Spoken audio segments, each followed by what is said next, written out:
Almost everyone has a black sheep in their family, someone who maybe gets in trouble with the law and doesn't follow the rules. But what if you had the misfortune to be related to someone truly horrific? What if you had a relative who was in the upper echelon of the Third Reich? For a handful of people, they had to live with the legacy of parents who were responsible for the murder of millions. Learn more about the children of Nazis on this episode of Everything Everywhere Daily.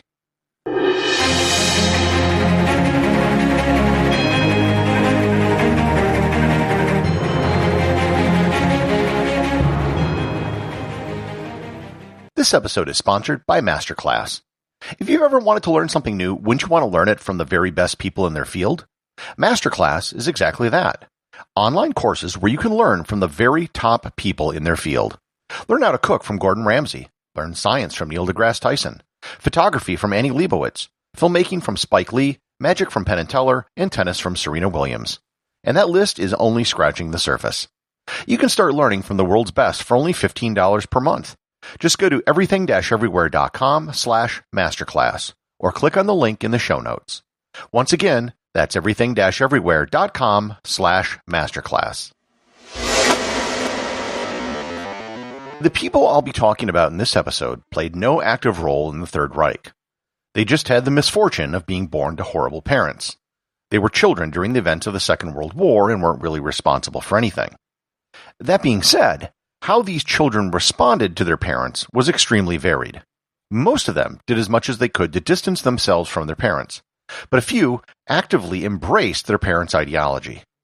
Let's start with the top guy himself, Adolf Hitler. As far as we know, Hitler never had any children.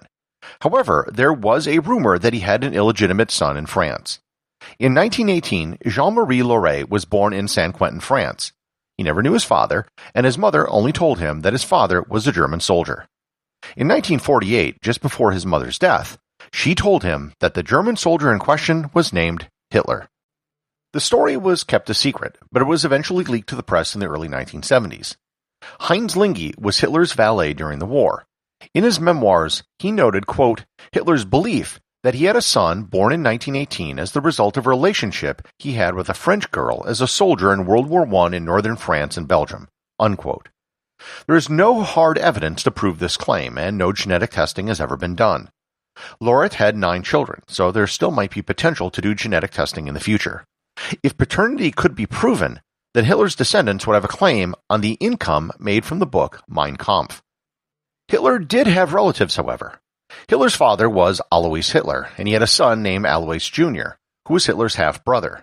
He migrated to Britain and had a son named William Patrick Hitler, who also fought in World War II against the Germans. It was a great PR coup. William Patrick moved to the United States and had 4 sons. The family changed their name from Hitler to Stuart Houston for obvious reasons.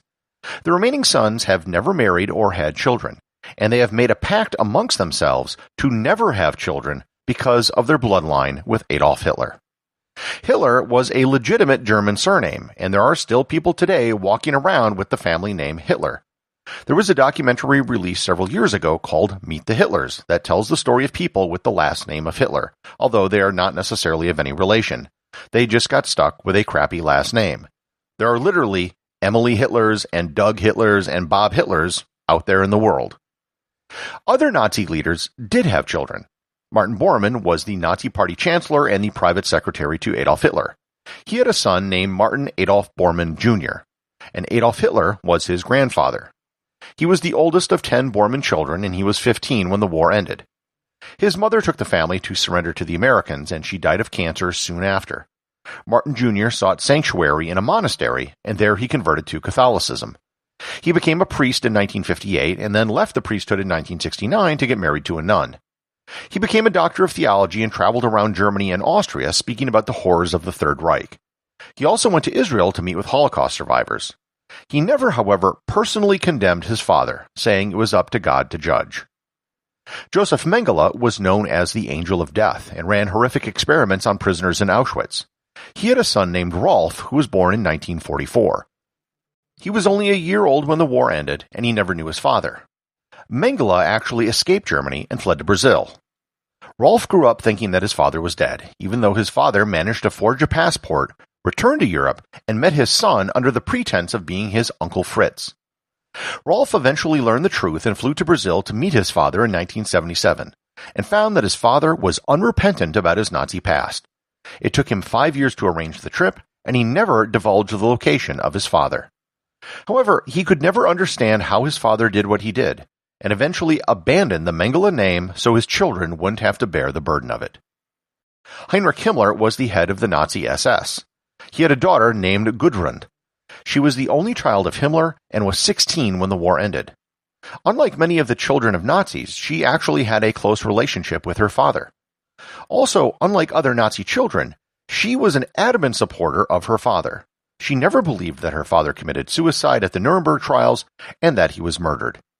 She supported far-right causes in Germany her whole life. She married a leader of the German far-right, supported former SS members, provided financial aid to former Nazi prison guards standing trial, and defended her father throughout her life. She died in 2018 at the age of 88.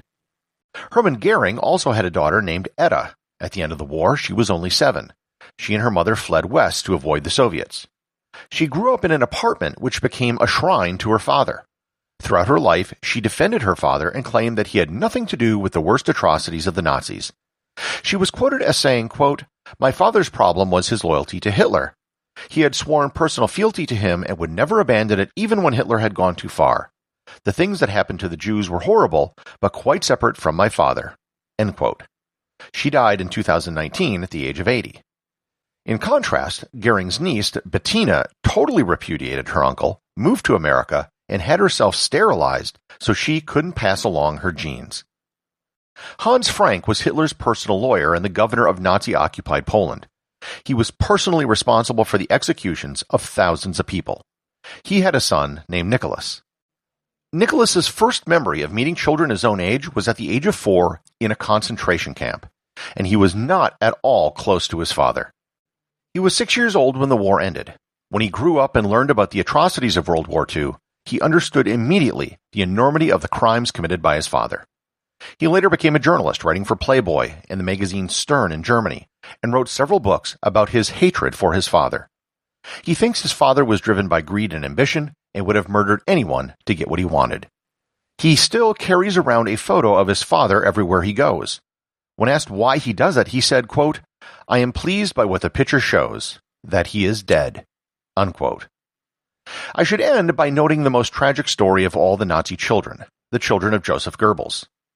Goebbels was the Nazi minister of propaganda, and his wife Magda was as committed a Nazi as her husband. Together they had 6 children: Helga, Hilde, Helmuth, Hulda, Hedda, and Heidi.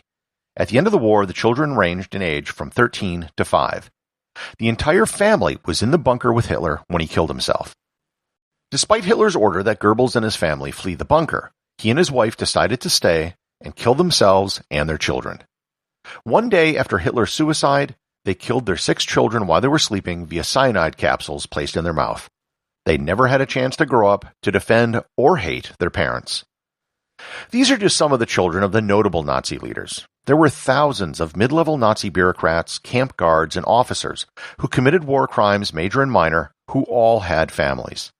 All of these families and descendants had to come to terms with what their relatives did during the war. The vast majority distanced themselves from what their family members did, but a small few, like the daughters of Goering and Himmler, defended their fathers to the bitter end.